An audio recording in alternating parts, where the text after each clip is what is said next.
You're lactose intolerant, right? Correct. How much Not severely, but yes. cheese do you think you would like literally die from if you ate it? Nah, The limit does not exist. the limit does not exist. You don't think you could eat No. enough where you would just literally your organs would No, shut down and no, be like? I don't think so. It's not like life-threatening. It's just a pain. Do you think people who are very lactose intolerant could die from eating too much cheese? Oh yeah. Yeah. Oh yeah. You know Jason Mantzoukas, Uh-huh. the comedian? He is deathly allergic to eggs. Okay. And like, when I mean deathly allergic, like I remember he told a story one time. They were on set and he used, or something, some food was given to him in a container that previously held eggs or something, and he like had to go to the hospital. They had like shut down shooting. So is lactose intolerance? It is an allergy, but I feel like it's like that is a different thing where your like throat closes up. Do people have that with milk where their throat like closes up and they get hives and That's shit? a good question. Probably, yeah. I don't know. But is that the same? I mean, technically you are intolerant to lactose. Right, it's just if like a that's dietary, the case, like- but Pain. It just sucks. yeah, what's the difference? I don't know. Good If question. you've ever or your loved ones ever died from eating too much cheese, hit us up. Are you like an attorney? If your loved one has ever, If your loved one is, you may be eligible for compensation. you maybe have right to compensation. Call Benson Bulig. Yeah. The law firm. 1-800 go Of. fuck yourself. The law firm of. How many professional athletes do you think you could beat in a race? None. Zero? Totally zero? I really think zero. Big four. Big four sports. I mean, maybe like a 40-year-old kicker. Vinatieri's no longer in the league. That's what I'm saying. Who's the oldest kicker in the NFL? Like Justin Tucker would smoke me in a 40. Smoke me. Probably, yeah. Absolutely. You're slow. Notably I'm slow. Incredibly slow. This came up because the question was posed, we were discussing Ben Roethlisberger. I think I could beat Ben Roethlisberger in a foot race. Do you think I could beat Ben Roethlisberger in a foot race? You don't think so? No, I don't think so. You for sure don't think you could. I don't know. Like, how fast, what kind of 4 do you think Ben Roethlisberger's running? 5? Dude, have you seen this guy move? 5:05? I don't know. I think I could take him. I think I could get him. Let's try and set it up. I think I can nick him. He said he's hanging it up soon, probably. Yeah, Maybe I mean, once he's done, he'll be available. He's going to be fucking around. What is Yeah. he going to do when he's done? Because he is not built for TV. No. I don't think he's got a face for radio. I don't even think it's that. I think he's got the brain for not. He's also an speaking idiot. A lot. Big Ben's retiring. Big news from the NFL. I think that's big news. We anticipated it. We expected it, but it was not official. How will you remember Ben Roethlisberger? Has he sullied his reputation over the last 3 years? No, the first thing that came to my mind was bad things. He did the thing to the lady, and he wrecked that motorcycle. Allegedly, or is that pretty much just did it? Allegedly. I don't really know. That's the first thing I just thought of. But he wrecked his motorcycle, almost killed himself that one time. That was crazy. Straight off the Super Bowl, bang. Riding high. How will I remember Ben? I don't know. He just is gigantic in extended plays and has a big arm. I don't know. I think I'll remember him more for the bits and as a joke than as a good player. Yeah, unfortunately, being I'll remember how crammed his big fat face looked in that helmet for the last 5 years of his career. Yeah, he's got 60 or 70 pounds of face, just all jammed in one helmet. Oh, what would that guy look like if he had to shave his beard? It'd be a bad scene for Ben, I think. A lot of chin, folks. A lot of neck. If you can grow a beard and don't have one, what are you doing? It's the makeup for men. Yeah, you just look a little bit less ugly. Yeah, give it a shot. Yeah.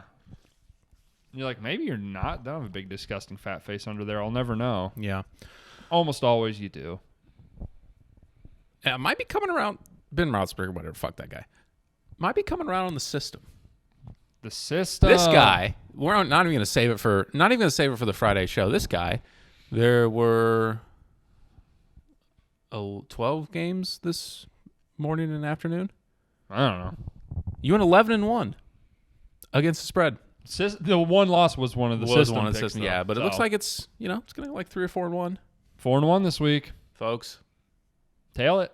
Here's the system. We're geniuses. If you missed it, it's teams that covered last week playing teams that did not cover the last week.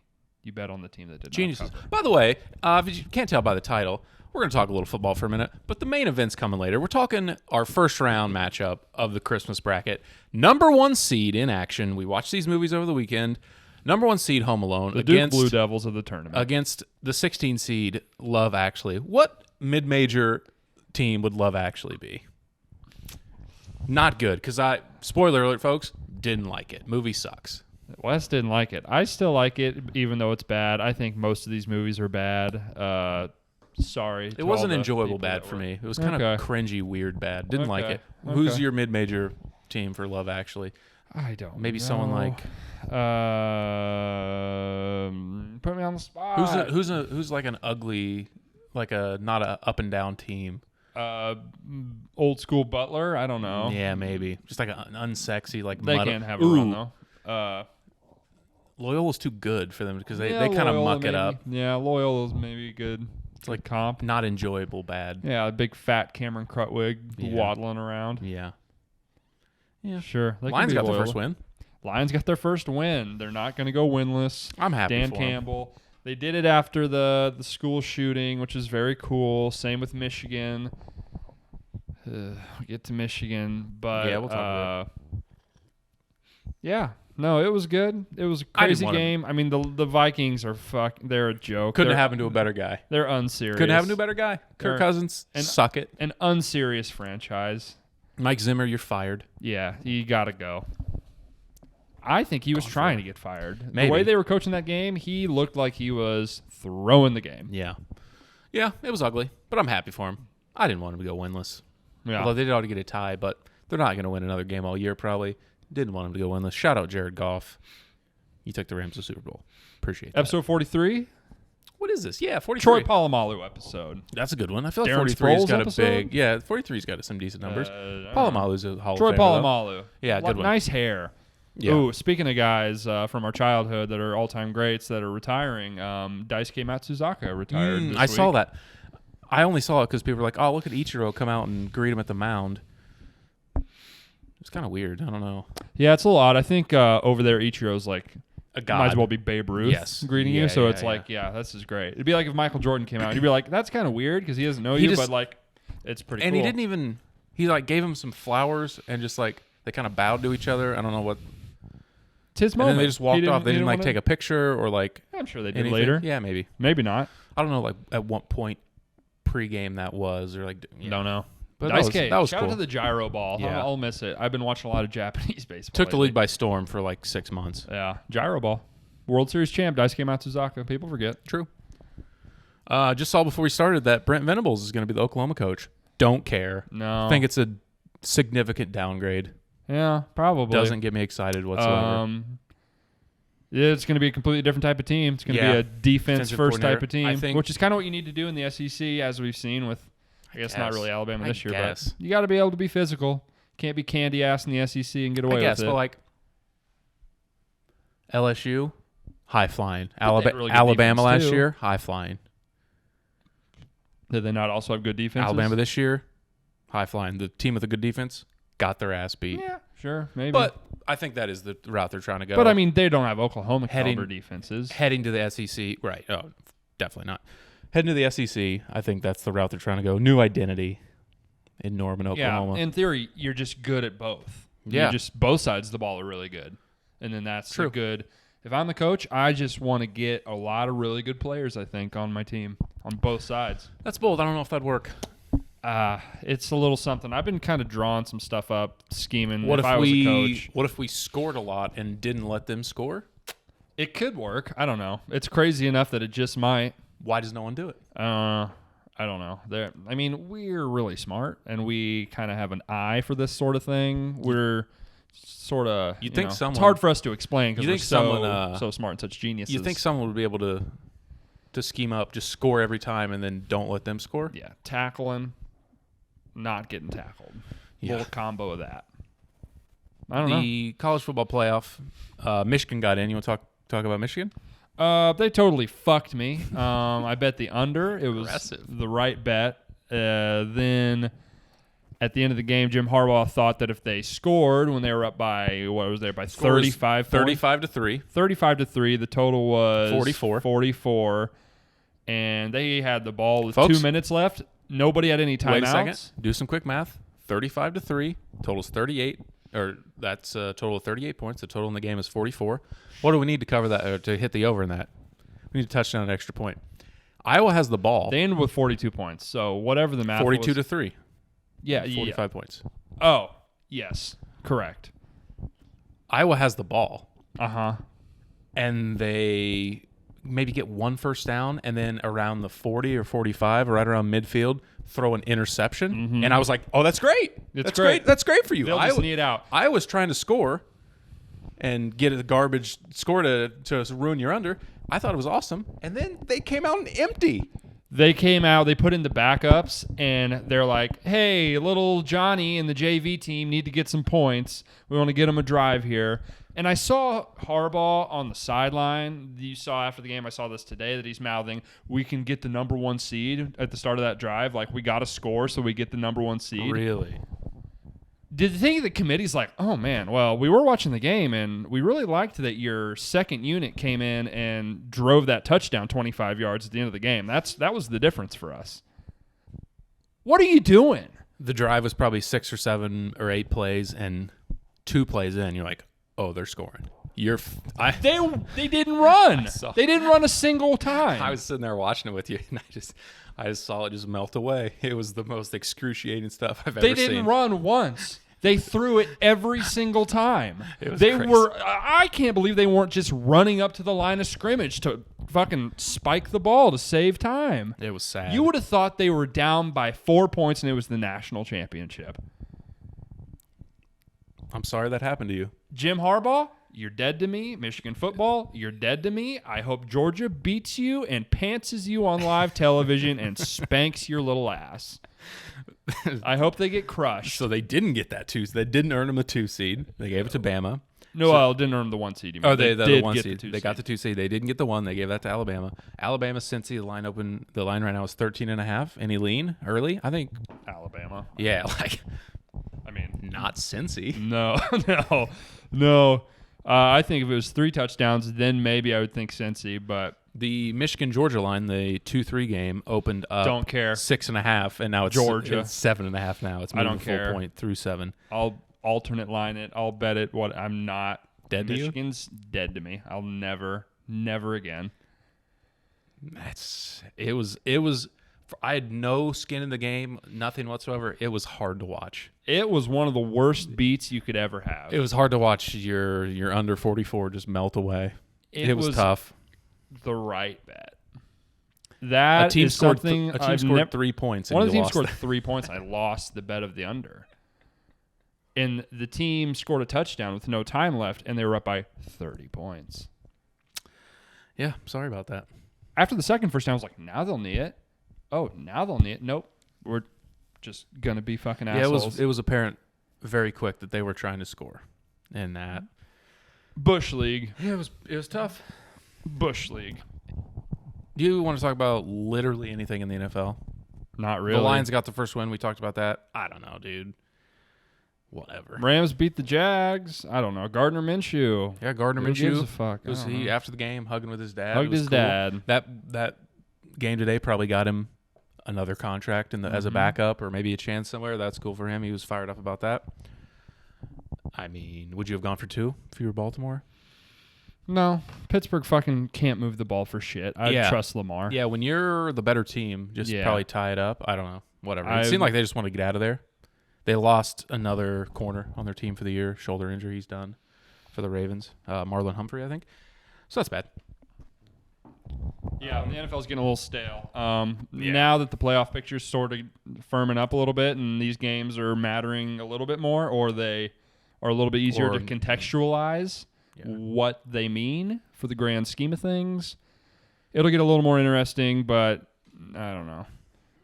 We're also at the point where all these teams that suck have kind of given up. Either the games mean absolutely nothing, or a lot of these teams have completely phoned it in at this Anything point. else you want to talk about before we jump into? We usually do our rankings. I don't think our rankings have changed they didn't at all. change. I guess we got to wait for the Pats to play tomorrow. They were in Patriots, our top Bills. 4, but they were 5th for me. Patriots, Bills play on Monday. The Chiefs are playing right now. Looks like they're going to win. I have them at 4.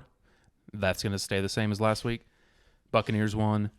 The Cardinals won on the road. The Green Bay Packers were on bye, so all of mine are the same. Yeah, I had the Pats at 4. So obviously, if the Chiefs win and they lose, that'll get flipped. But yeah, other than that, Packers, Cardinals, Bucks at the top is move the Ravens down a couple spots, move the Rams up.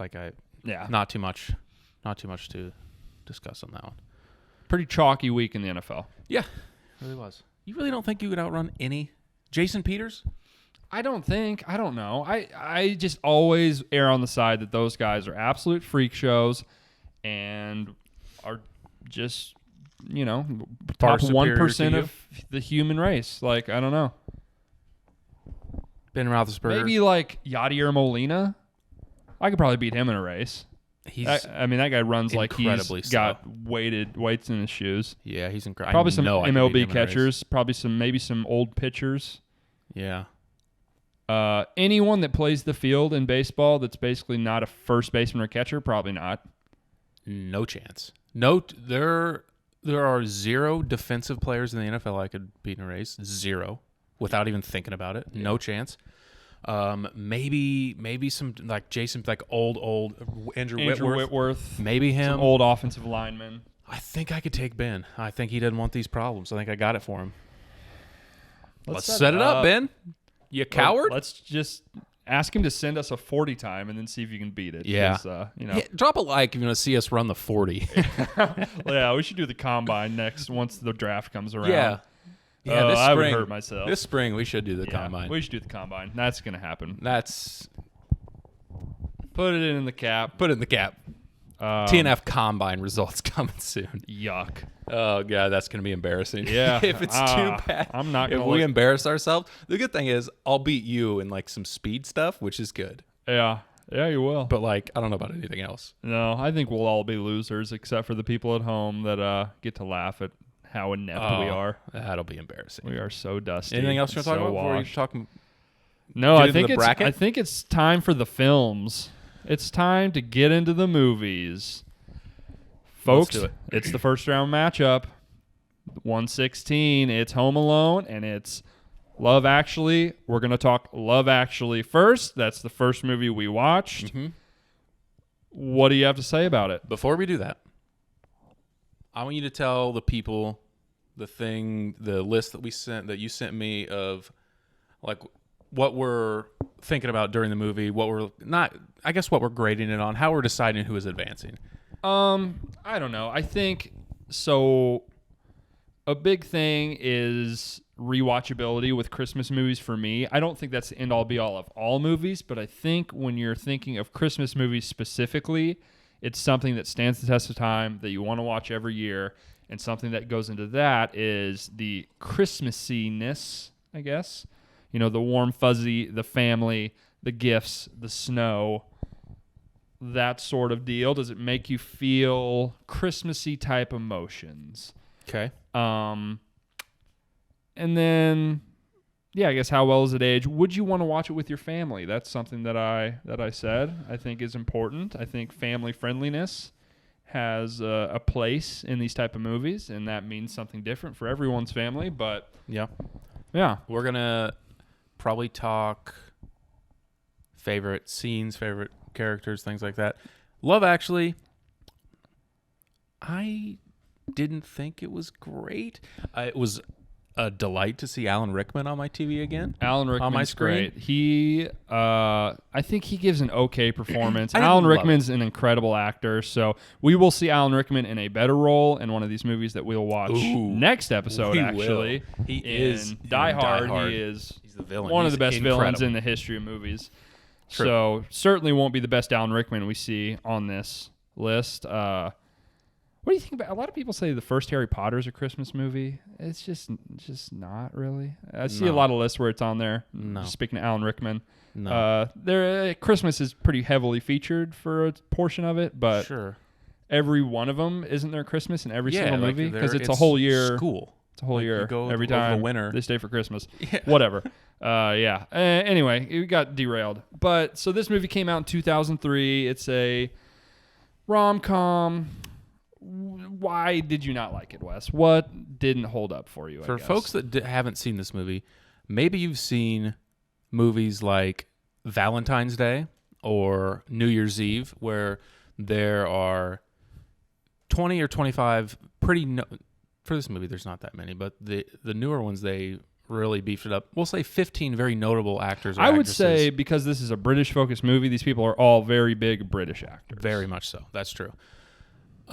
There's 10 or 15 big-name actors or actresses that all have separate storylines, but in some way connect to each other, and they weave the stories together. There's some sort of connection. This is this character's brother, but this is the teacher of this character's child. Like, they just weave the story together in a way.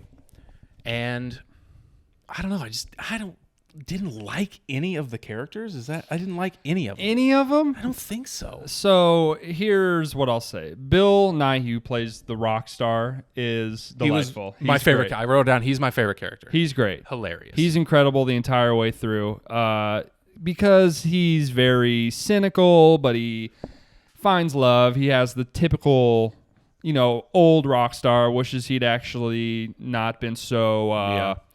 What's the word I'm looking for? Shallow and into material things his whole life, which is he'd made some better relationship choices. Mm-hmm. And basically he sort of works through those emotions throughout the movie until he eventually realizes that his friends are more important than his fame.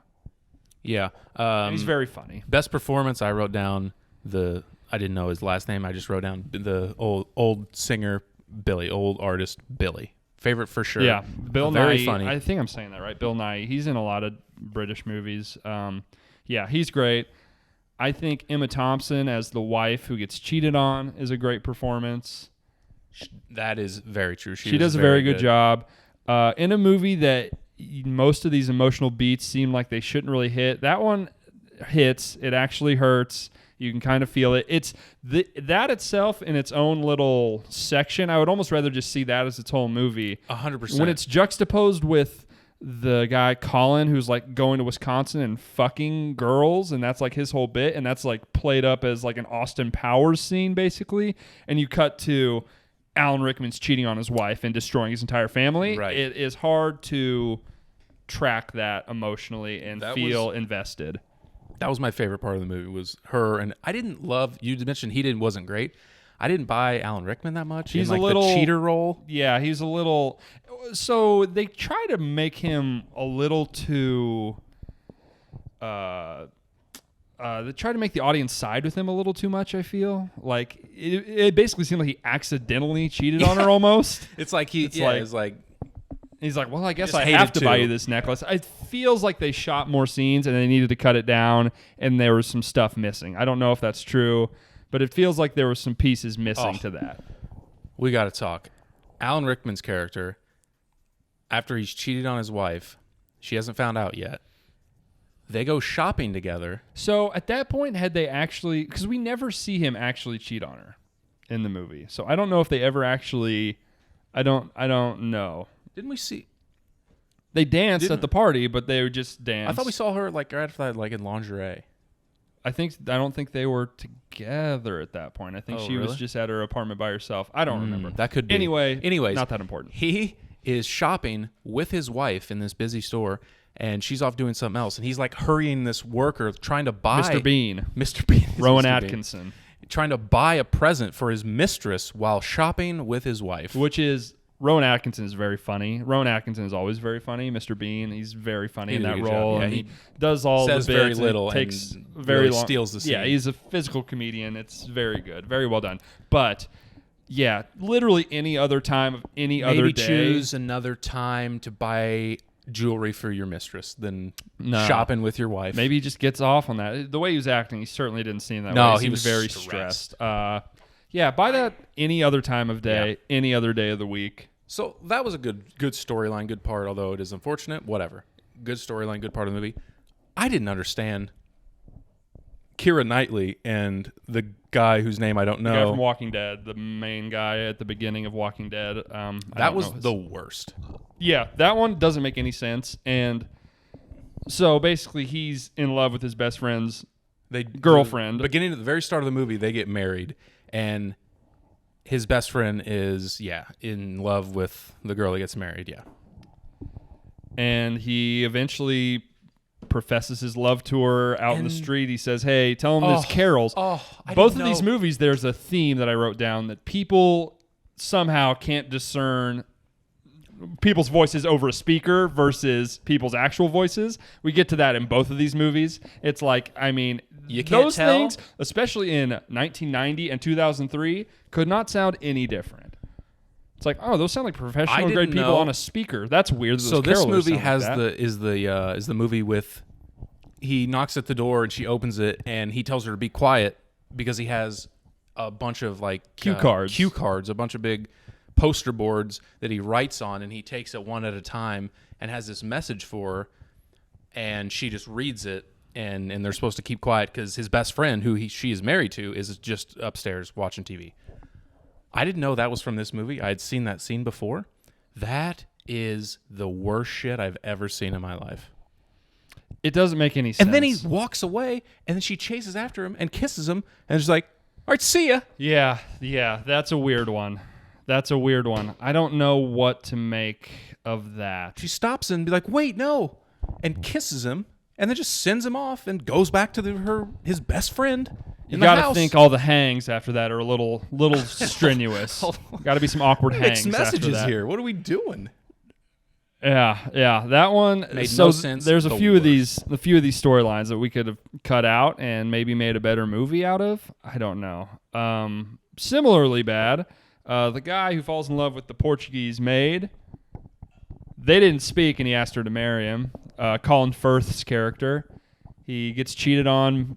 He's a writer, so he goes to France to get away and write. So he has this maid, and she's Portuguese, doesn't speak any English, but they're together every day, and he drives her home every day, and apparently they fell in love without speaking to each other. And then he, in weeks, learns enough Portuguese to fly to Portugal.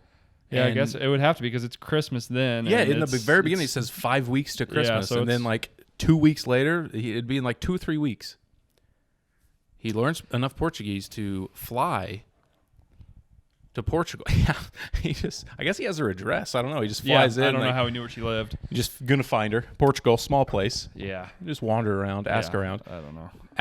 That was awful. Made no sense. About as much sense as the best friend love triangle. Awful.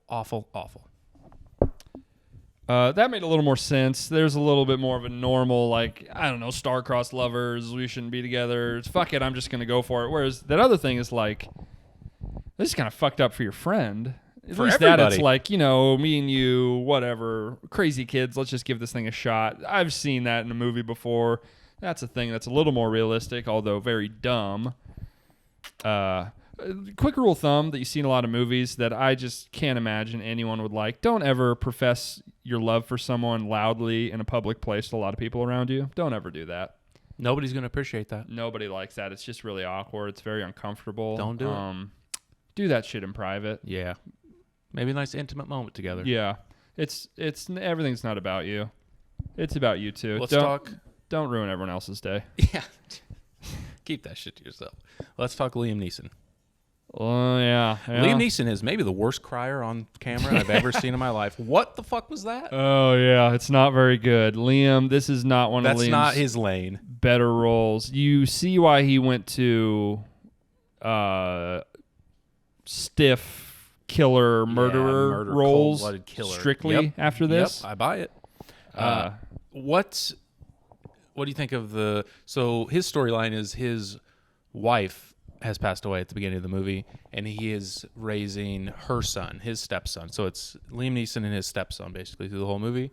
And their storyline is he has a crush on this girl at school, so he's going to try to learn an instrument and be in like the band with her or something. And Liam Neeson kind of coaches him through it a bit and helps him to do that. So I think the performance from Liam's a little weak there, but in general, if we're talking Christmassy, heartwarming, warm fuzzies, that's probably one of the better ones, one of the stronger through lines of the movie. I could do with a little bit more of them, a little bit less of Colin Firth and Keira Knightley. Agree. Is very sweet. The little boy does a very good job. I thought he was good too. Was there any connection? What was the? I wrote down. Love a good Titanic watch with Dad. What was the deal? Why were they watching Titanic? I think was that like they're just learning about love, dude? They're just learning about love. Going in the playbook. I think much like this movie, and that was that's just the exact playbook. Just treat her exactly like Jack, and be a little creepy about it, and much like this movie, all your love advice, take it from movies. It's solid. Yeah, that's what I do. Rock solid. It's going well. Yeah. So he is trying to get probably my favorite storyline, favorite relationship was, can never remember his name, and his secretary. Alan Rickman? No.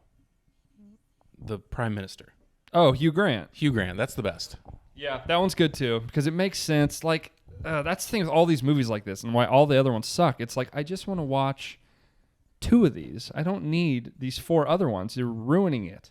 Yeah. You're ruining it. It's inevitably going to be watered down. Yeah. Yeah. A lot of funny bits though. Billy Bob Thornton with a good cameo as the president. A giant scumbag. Yeah. Dickhead. He was good. We left most of this out. The story, they were not that into the movie, but there's a few scenes with these 2 people that are stand-ins for a porn shoot. Martin Freeman is one of the actors. He plays Bilbo Baggins in the Hobbit movies. Hilarious. Yeah. I could have done a whole movie of that. Funniest shit in the entire movie. Yeah. Outside of maybe like the bit with the Brit going to the U.S. Yeah. That's really stupid. Both things are, but oh man, killed me. Yeah. Really good. And they have to. So they're like a porn shoot is setting up lighting for their shoot. And these 2 are stand-ins, so they have to they're miming all these porn activities. Use your imagination, kids, and just like having how's the weather, just small talk. Yeah, it's very like, oh, sorry, did I brush you there? My bad. It's really funny. They do a really good job. Very well done. Martin Freeman's a funny actor. He's in a bunch of great stuff. He's in Sherlock also. He's excellent. What else do we have? Yeah, I have Emma Thompson. She was delightful. She probably killed the best performance. Yeah. Hugh Grant's pretty good. Hugh Grant's is good. Bill Nighy's good, who plays the old rock him star. Or Emma Thompson, I would say. Yeah. Let's see. As far as like, you were talking like rewatchability. I don't want to watch that again, probably ever. I think I've watched it enough. I don't know. I kind of enjoy it. It is incredibly stupid. There's a lot of big, memorable moments in it, I feel like. Does that make sense? Yeah. I don't know. I feel like it's a nice warm blanket of dumb shit for me. Yeah. There's a lot of dumb, bad Christmas rom-coms. This is right up there with any of them. Yeah, definitely one of them. Wouldn't watch it with my family. Uncomfortable. Yeah, a lot of sex innuendo. Sometimes just naked folks. Yeah, there's some doing some bare tits. There's some more than once. Mild nudity for the kids. Is pretty rated R, which is strange. What is it? Is it rated R? It almost. It has with to as be. many fucks and tits. It's got to be rated R. I don't think so. Not a family movie. I didn't. I suppose it was fairly Christmassy. I mean, the entire movie, there's a countdown to Christmas, but that doesn't really.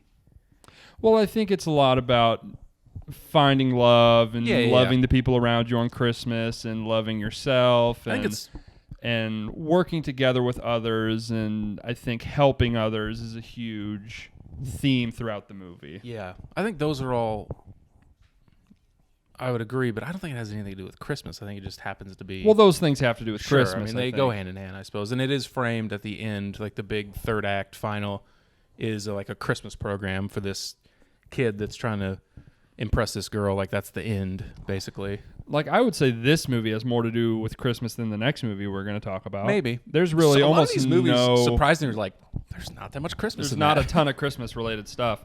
Really, it's very tertiary. It's basically just the time of year that it's happening. Yeah. What was your favorite scene?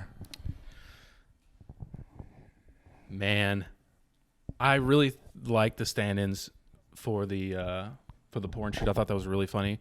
I think my favorite scene though has to be when the Brit goes. Colin goes to Wisconsin, and it's just this bit about how British guys, all American women, think they're super cute and funny, and everything they say is just hilarious, and that they're more attractive in every way.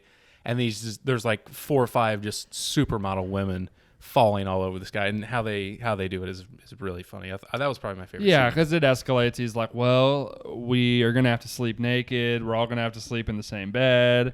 Actually, we have another roommate. She's the pretty one. And they're all like models. They're all gorgeous. Yeah, it's very funny. It's hard to describe. It's so strange within the context of the other stuff that's happening in the movie. It makes no sense in the movie. His entire who is he? I don't even. He's a waiter. He was a waiter. So he was a waiter at the wedding, yeah. And then his other guy, his friend, whatever his friend's name is, I don't know if they even say his name. He works on the porn shoots. Right. So there's the connection. Very, there. very loose tie-ins. Pretty loose. And it makes no sense. Yeah. So that seems very funny, although it was inconsequential the entire movie, but very funny. What was your favorite scene?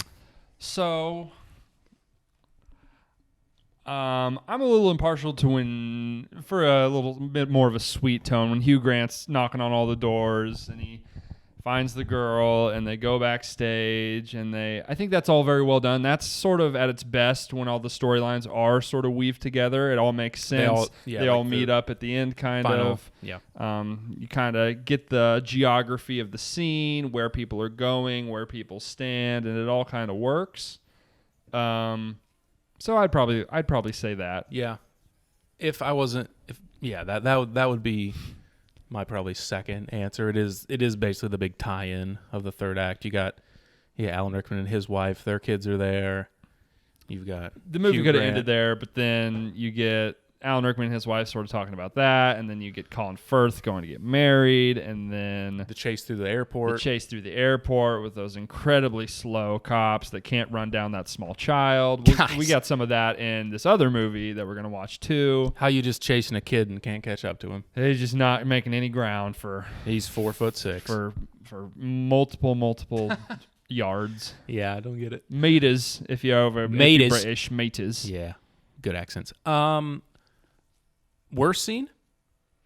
The chalk with a bullet. Oh, it's got Keira Knightley. It has to be the cue cards. Yeah. It's so brutal. It's rough. It makes no sense. No, it's so stupid. What he says is the craziest shit ever. It makes no sense. And it's like he's speaking in riddles. It's like kind of iconic too, which is so fucking sick. It's so sick. Some people just As have it was no happening, idea. You're like, here's the famous scene. I'm like, oh yeah, I've seen this before. It's weird. It's very weird. Fucking strange. You're a creep. It's creepy. I also think that Andrew Lincoln, who's the guy that plays him, looks a little creepy too. He does. He has a weird sort of ghoulish look to him. This is a yikes to me that I know this. I think he is in the movie What Women Want with Helen Hunt and Mel Gibson, where you can hear all women's thoughts. Have you ever seen that movie? No. I think my mom really likes that movie. I've watched it with her. I'm not seeing it on his. It's okay. It's kind of interesting. I think he's in that. He's also a weird, like, creep, sleazy, like, best friend of the main character in that. He is kind of creepy looking. Yeah. Yeah. So overall, not great. This movie's a 16 seed for a reason. You lost. Spoiler alert, guys. It's not going to beat the one Also, seed. I would like to apologize to all listeners and myself that I had to watch this. This should have been I'll Be Home for Christmas, the Jonathan Taylor Thomas, Jessica Biel smash Christmas hit. That's on me. I didn't bring it up in the seed show. That's on me. It's I've on never me. heard of that movie. Might just watch it for fun. It's kind of nice. Maybe. I've never heard of it. That's not Hand Up. That one's on me. Yeah, we had a lot of people angry about movies that got left off. Sorry, Good. there's only 16 spots. Good. I don't know what to tell you. I don't know what to tell you. Whatever movie was in this slot, it wasn't going to win. No, probably not. None of the movies we left Anything off were else on going to this win movie? this matchup. I gave it a 66 out of 100. Or no, Lower. 69 out of 100, I think. Lower. I would go like 45. Wow. It's not that bad. Dude, it's not good. It's not that bad, though. But like It's a- 45, somewhere in that range. Mid-40s would be my rating. So it's an F? Well, I mean, the scale is 1 to 100. Yeah, 100% an A+. Well, Zero. we're talking like on our report cards here? Are we talking? I don't know. That's how I take it. No, I mean, like, it's just a mid. There are many, many things worse than that. It's a Okay. 45. Okay. 45. Okay.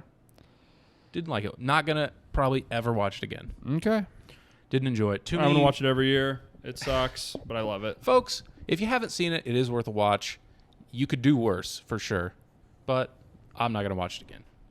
It's kind of funny, kind of sweet, There kind are of fucked up. It was a lot It's a great funnier. movie to sit around with friends and be like, that's fucking stupid. It You is know, a lot something- funnier than I thought it There's would a little be. value There's to that. some really laugh out loud parts Yeah. of it. I thought it was pretty funny. Yeah, very funny, very good. Well, not very good, but, you know.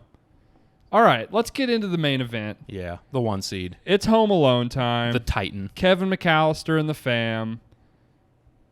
What's your connection to this movie, Wes? How many times do you think you've seen this? I've seen this movie 28 years old, at least once a year since I was 8, so at least 20, 50 times, 40 times, 45 times.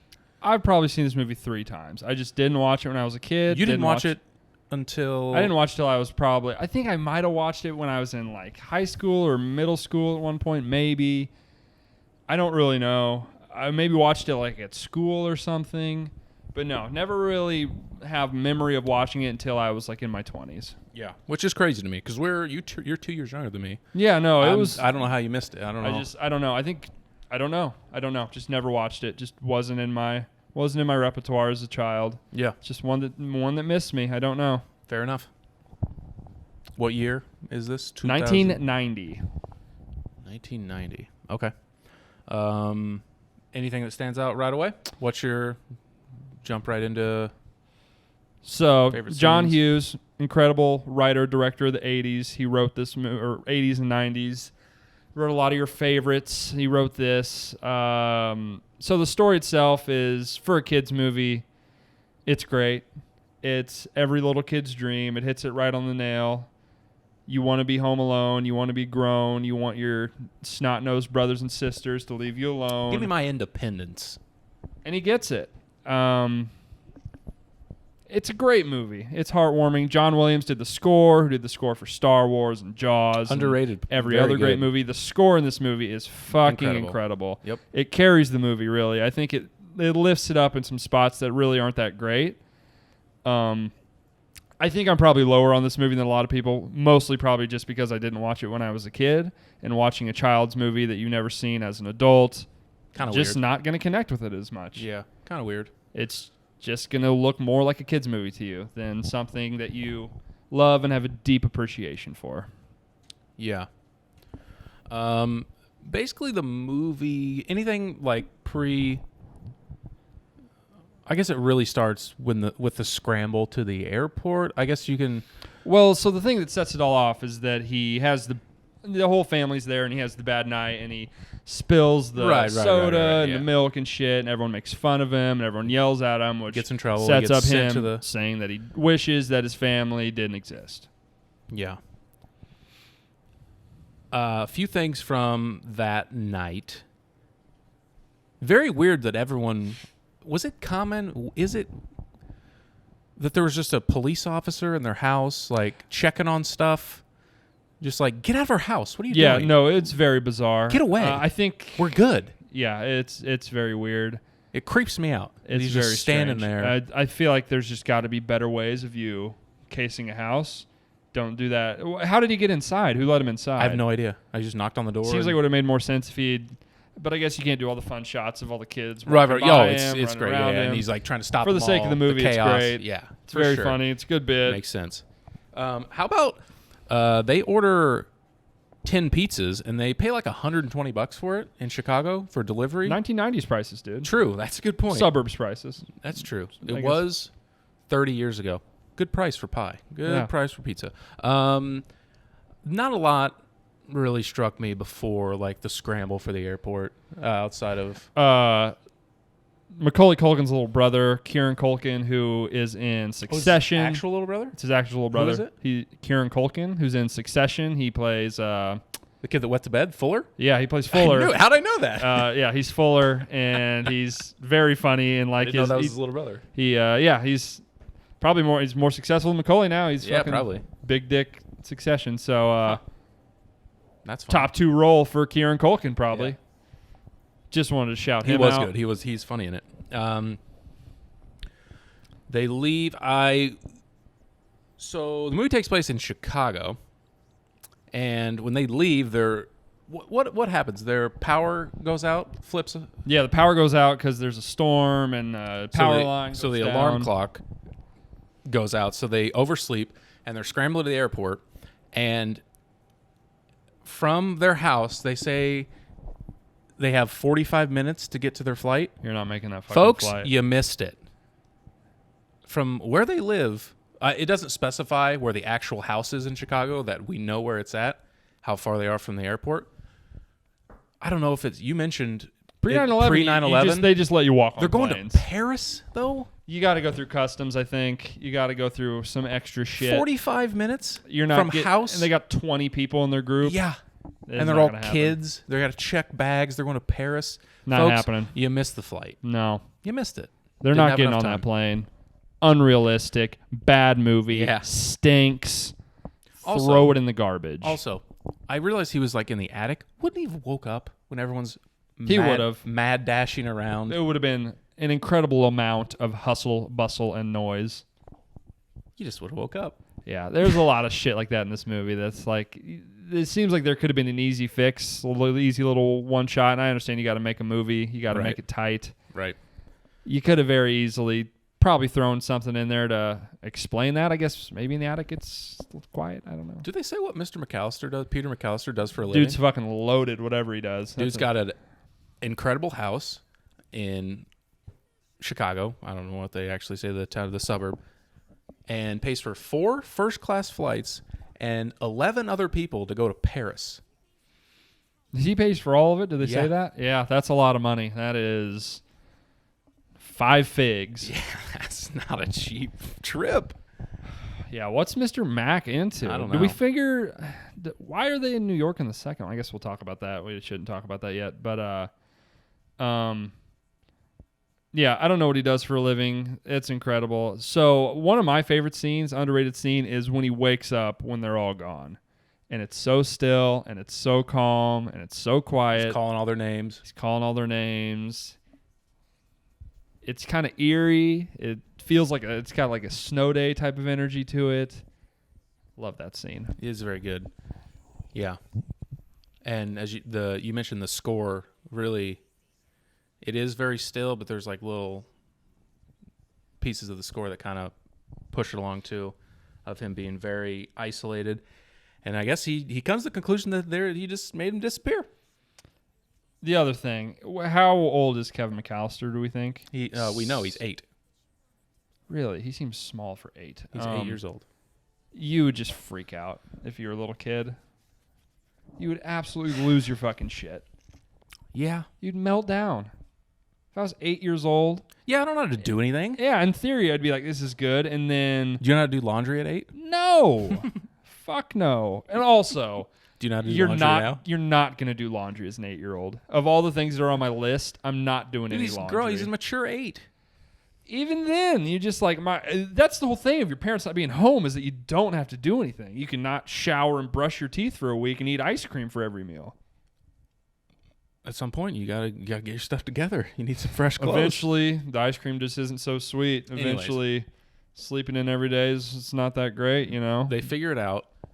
And I thought one of the weirdest scenes that I've never been able to understand. They figure it out. They get to Paris, and they start calling around, and they finally get the local police department or something on the phone. The lack of urgency by the local police department in Chicago in this situation is so bizarre to me. They're like mocking her that they want her to go. They want them to go check on this 8-year-old boy stranded at home. It's like they didn't fully understand what was going on. I feel like it was a bigger situation than they were leading on. Yeah, that's kind of weird. I think I get what they were kind of going for, I guess, because she doesn't explain the situation really. She just says he's at home. Could you go check on him? I think if they lived in a different part of Chicago, it would be better, where there was like actual stuff the cops are doing, as opposed to where they live, where the cops aren't doing anything anyway. So it doesn't really make sense that they would let it be. Yeah, that scene's kind of weird. Kind of doesn't make any sense. I feel like it's just a lazy way to fill in a plot hole of why he never gets checked on. Yeah. Yeah, didn't really understand that. Anything else from there? So what would be your ideal 8-year-old home alone? What would you do? What would you do like the first day? He watches movies and eats ice cream.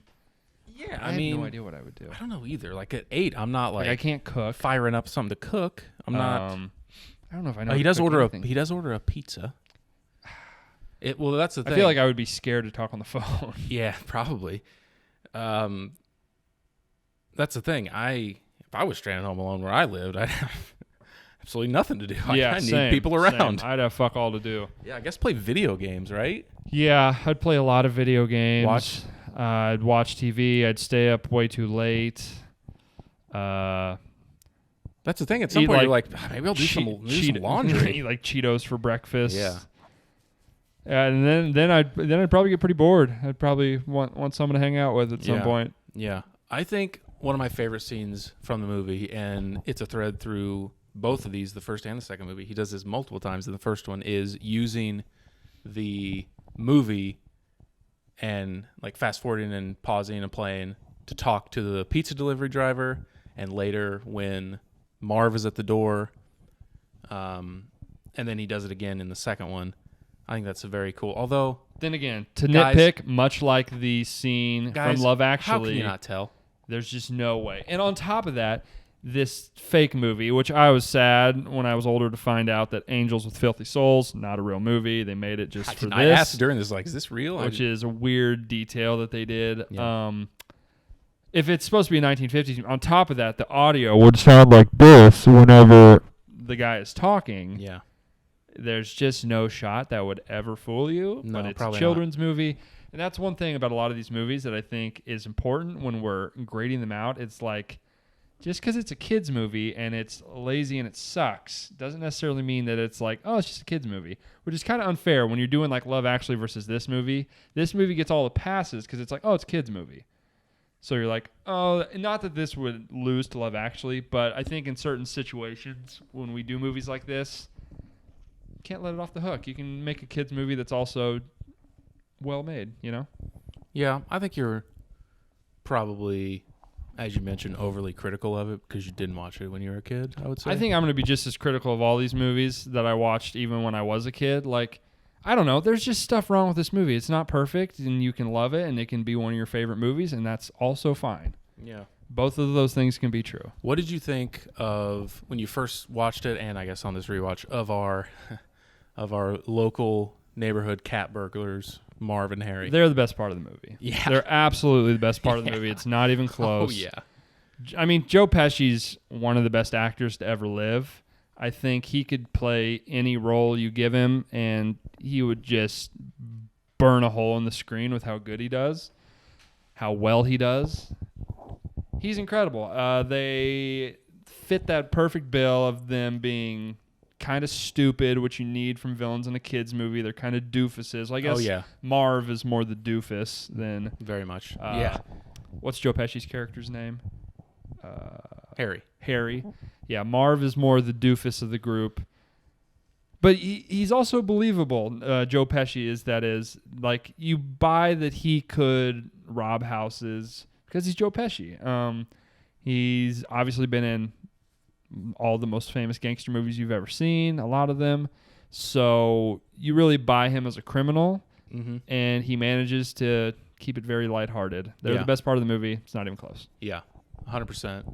I will say, if we're going on performances, I also thought Macaulay Culkin, obviously this has made him like a household name, and I thought he was incredibly believable and very good in his role too, as like a scared at times, but also like overconfident kid in the face of everything happening in the movie. I thought he was very good. The interaction with him and the woman working the register at that store when he's buying all this.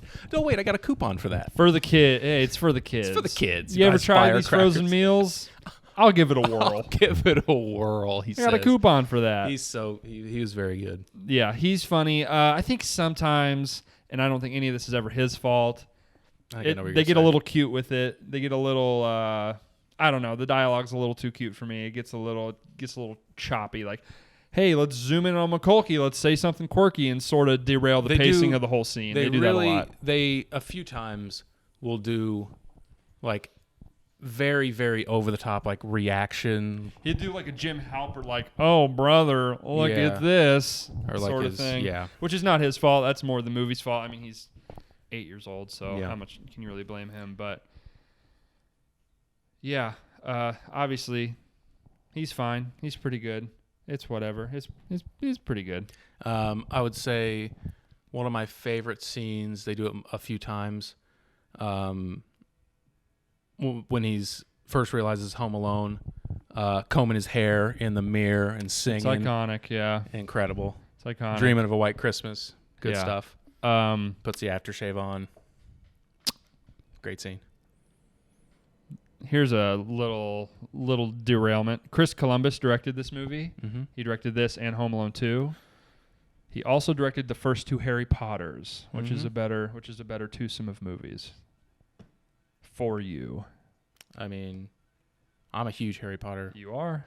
You're a huge Home Alone fan as well. Oh, okay. Yeah. I mean, sure. But I'm not like. I mean, probably just for like childhood. I'll go Harry Potter. Yeah, I would probably lean Harry Potter too. I would probably also lean that. Yeah, it's late. It's late. This podcast and shit takes it out of you. Yeah, not for everyone. Another quick note: he goes into Buzz's room and breaks down his shelves. Quick thing we noticed: he's a young kid in Chicago, has a poster of both Isaiah Thomas and Michael Jordan in 1990, which was literally the year that the Pistons beat the Bulls and won the finals, and then the next year the Bulls beat the Pistons. Pick a side. You can't have a poster of Isaiah and Mike in your room in Chicago in the 90s. 2004, there's no kid with an A-Rod and a David Ortiz poster. It's just not a thing you do. Pick a side. They hate each other. Yep. Bad production design. Yeah. Some fucking nerd put those signs up. Let's see. All right, yeah, Isaiah poster.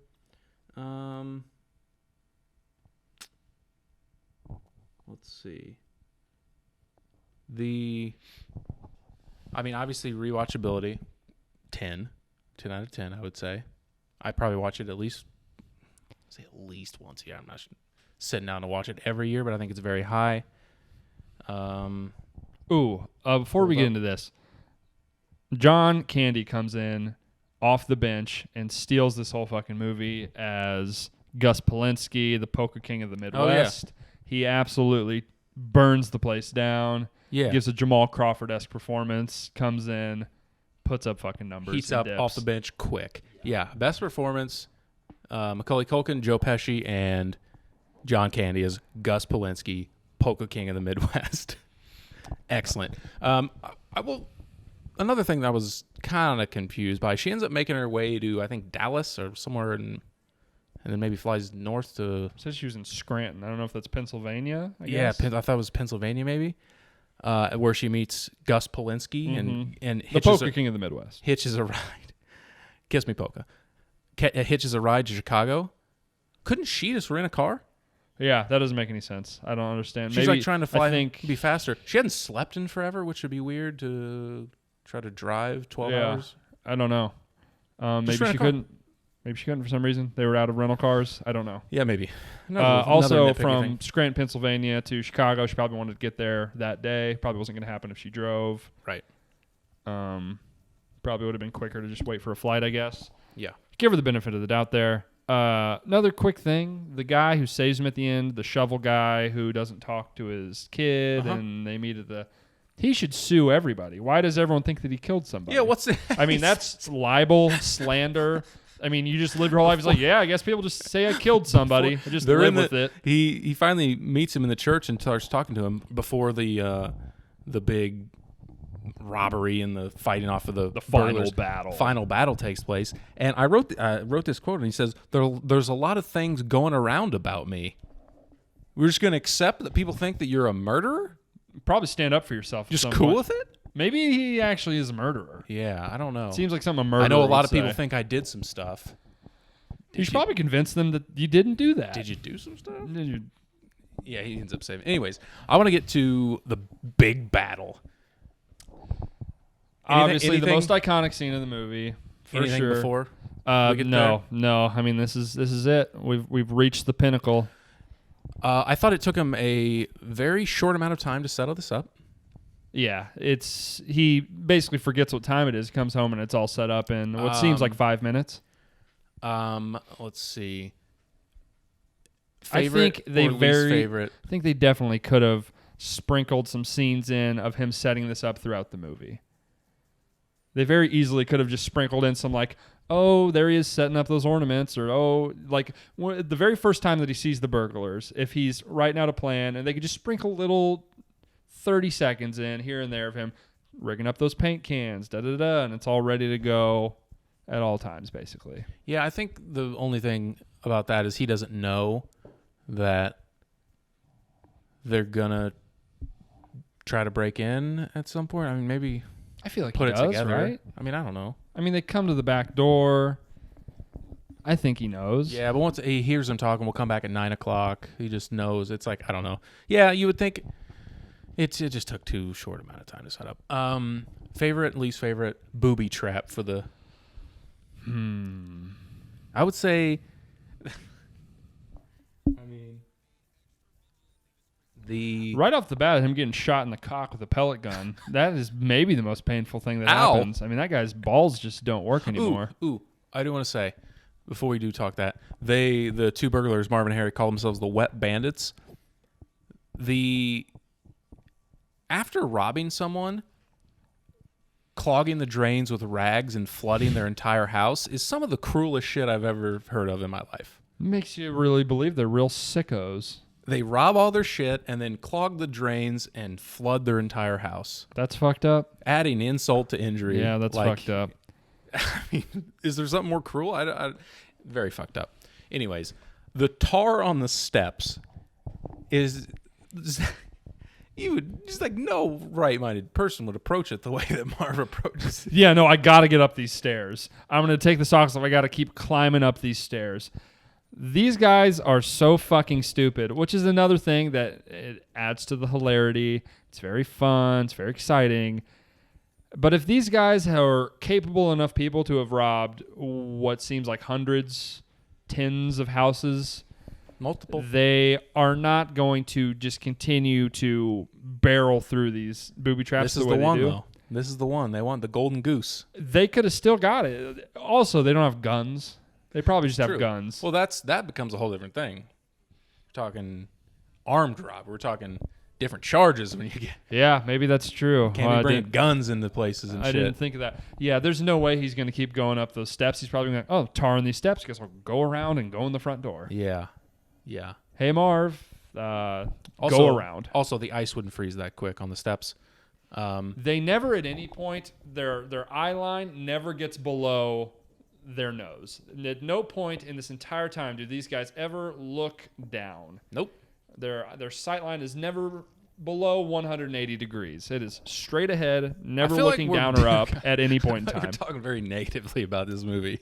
I mean, I'm just picking it apart. It's a kid's movie. It's, it's a little stupid, but it's great. Yeah, it's very fun. Those things are not what it's about. That's not really important. It's not played up to be a very serious, realistic movie. Stop right now. Say something nice about Home Alone. It's heartwarming and it's very funny. Joe Pesci's a great actor. Say something nice about a story detail of Home Alone. A plot, like an actual detail of the plot of the movie. I just think in general, the arc of him hating his family and then coming around on it to realize that he needs them and loves them very much is a heartwarming, lovely lesson for anyone to learn. Lovely and arc. Something to remember around the holidays. Remember these holidays. Be thankful. Be thankful for your family. I think the shout out to those stunt guys taking those falls on those stairs in the ice. They are eating shit. Yeah. And one, I caught this. You can see the guy, Joe Pesci's stunt double. He flies up and his jacket flies up. You can see all the padding on his back. When he can see it. Splats on his back. I think I've seen an interview with him. Like they just padded back on concrete, taking those falls. He said he did that like 14 times. Rough. There's one of them where he goes top step all the way back down. Yes. It is rough. Yeah. Very rough. I like that whole trying to get into the front door with the hot, the handle, and then the blowtorch. The blowtorch is great. Is funny. That's very funny. I think that's a good. It's so stupid that he just sits there for 15 seconds and takes it, but it's hilarious. Yeah, very funny. I mean, this whole movie is like a Looney Tunes cartoon. Basically. Yeah, it's like slapsticky. Yeah, like it's booby trap. Yeah. It's delightful. Yeah, it really is. Then he does the tar and feather. Paint cans. The iron hits what's his face in the face. In the basement, yeah.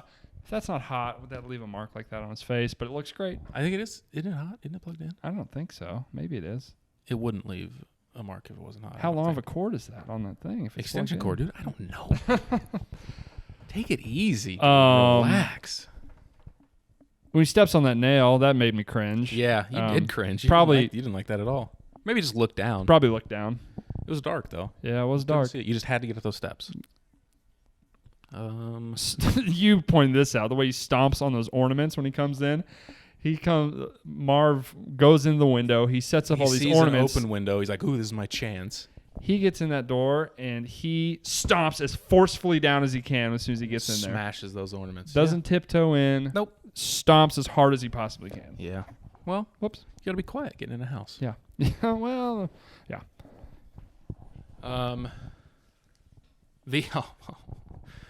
He gets him to the attic and he zip lines across. Is fucking incredible. That rules. That does rule. But then, of all the courses of action that these wet bandits could take, the fact that they're like, I'm going to climb across I'm going to shimmy across the rope to the treehouse. You saw all the booby traps on the way in. Just literally all these booby traps would be avoidable if you just looked down. You could have just gone outside, gone up the stairs. It's a tough call. Tough call there for these Marv two guys and Harry. are, two of the dumber people you'll ever meet. It's incredible how stupid they are. Yeah. Which adds to it. It's funny. Yeah. Stupid people are funny. And of course, like any normal bill will just overpower some kid. Like obviously. They can't be normal functioning people. Yeah. They have to be real dipshits. Yeah. But anyway, he cuts the rope and they fall, swing into the house. What'd you think of what do you think the arc of Old Man Marley? Was it Marley? Did you expect that him to the first time you saw it? After the church scene, yeah, I absolutely expected him to save him or contribute something at the end of the movie. It would have been disappointed had he not. It wouldn't have really made any sense.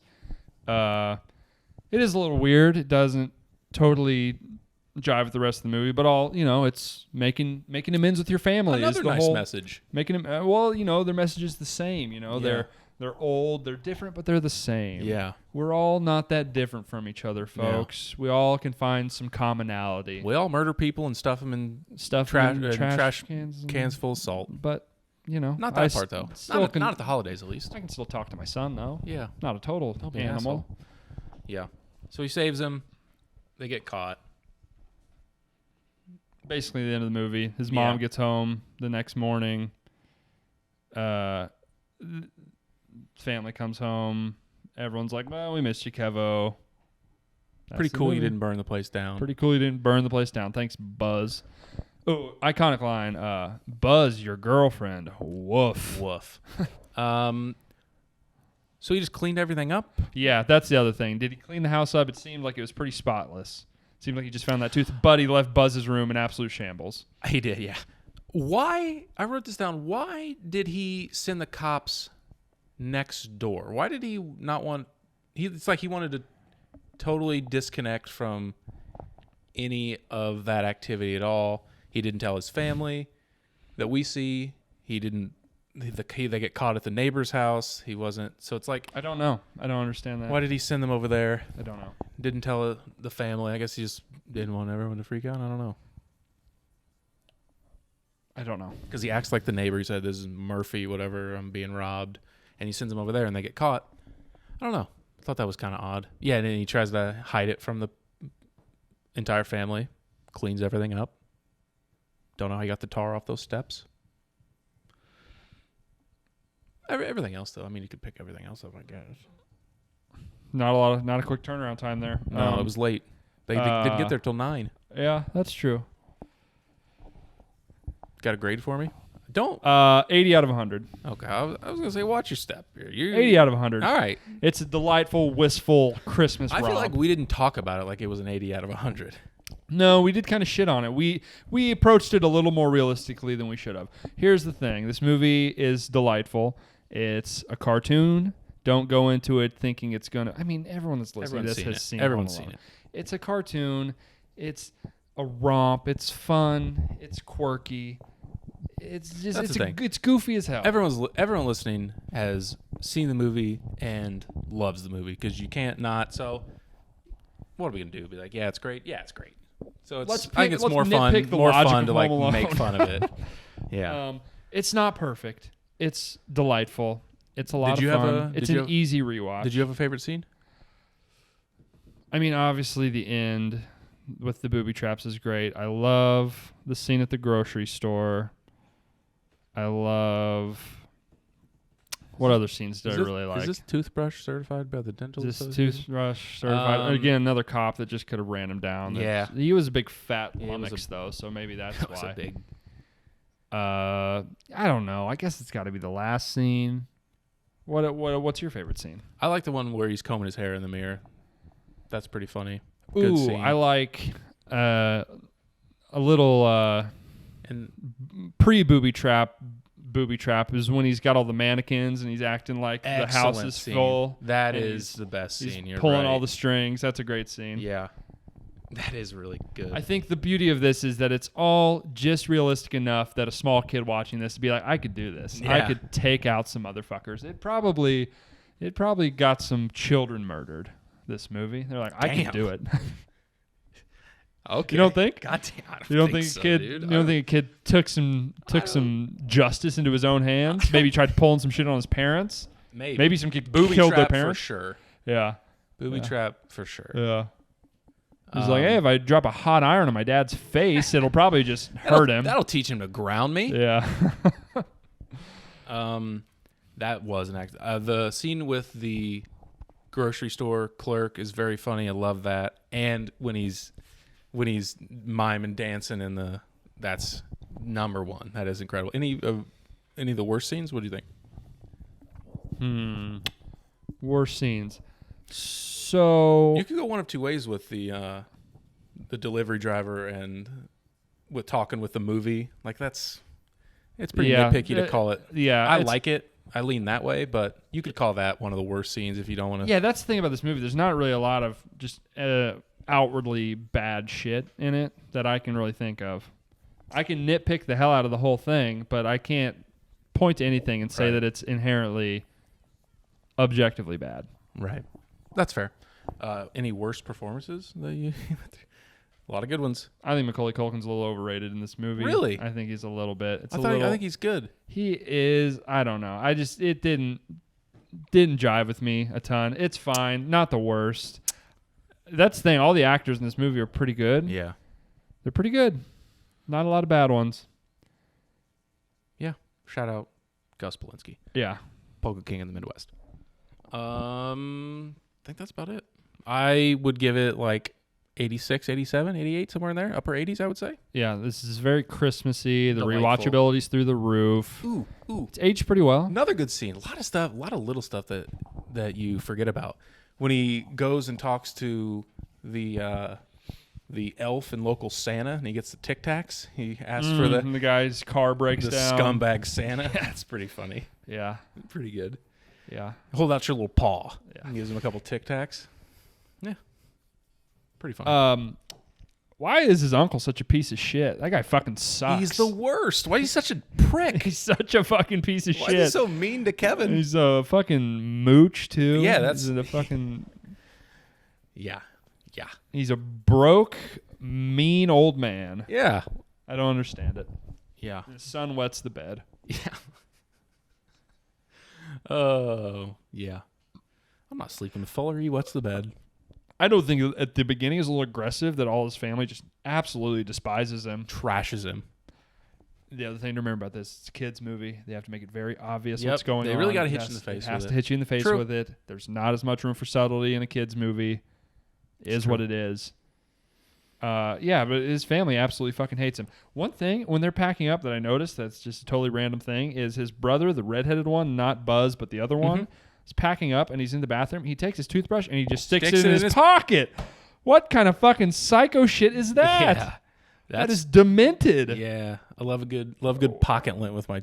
I mean, that's Paste. the kid to worry about. Yeah. That's the kid that's going to be putting kids in a salted trash Let's get can. him looked at. Let's get him evaluated. Psychopath behavior. Yeah, that's Can't do that. can't have that at all. Can't do it. Very weird. Ooh. I didn't like Buzz that much. I think he's not a very good performance in my opinion. I'd agree. It's very of the time. Every kid's movie had a character like that that's just outwardly mean for really no reason. All of his delivery on shit is so weird and like offbeat. It feels like it was just odd. I think a lot of the dialogue in general between the kids is it's not very good. Stop and go. Yeah, because they're fucking kids, and it's hard for kids to act. You got a ton of them running around too. Yeah. It's hard. A lot of moving parts with Yeah, it's a lot of. It seems like the children are reading the lines and not acting because they're fucking children. Yeah, that's true. Movies with children, trash. Fuck them. Learn to act, you little fucking twerps. You fucking twerps. Anything else? Obviously, Home Alone is moving on in the bracket. In this, we both agree. Let's go ahead and we'll put out a poll on our Instagram. In this case, Home Alone is advancing. If we do need a third voice, if we disagree on one of these, which we could when the seeds get a little closer, we'll defer to the Instagram vote. Is that fine? Yeah, I think that's fine. I think we hold final judgment. Sure, I mean, but if we like really disagree and don't want to, we can lean on that. So go to our Instagram, Thoughts and Friends on Instagram, cast your vote. Thinking it might be Home Alone. Yeah, it's going to be an absolute fucking bloodbath, I think. We're doing Bachelorette it'll be out on Wednesday, and then we'll do our Friday show with Die Hard, Lethal Weapon, baby. I've only seen Die Hard once, and I've never seen Lethal Weapon, so I'm interested. You're in for a treat. That's going to be a hard one to delegate, I think. I enjoyed Die Hard. I'm excited to watch it again. Never seen Lethal Weapon, so we'll see. I am totally wide open with what my choice could be. I don't know. I have no idea which way I'll lean. I don't know. I don't want to spoil it for the listeners either. I love them both. They're both really good. All right. Home Alone moving on. At the end of the month, we'll do the rest of the bracket, but that's a little ways away from now. Again, if you're listening to this and you want to come on and talk about these movies, we have someone lined up for the Elf episode already, so that episode is taken. Now that you've listened to how we're going to do this, it's just a total rambling nonsense, so come on and ramble. Don't be afraid. We're fucking dumbasses. We don't have good opinions or thoughts about any of this. We just rambled in circles, and now we're done. So come and ramble and talk about movies with us. Okay. That it? Later, alligator. Thanks for listening. We'll see you next time. Leave the change, you filthy animal. Keep the change. Ah, shit. You blew it.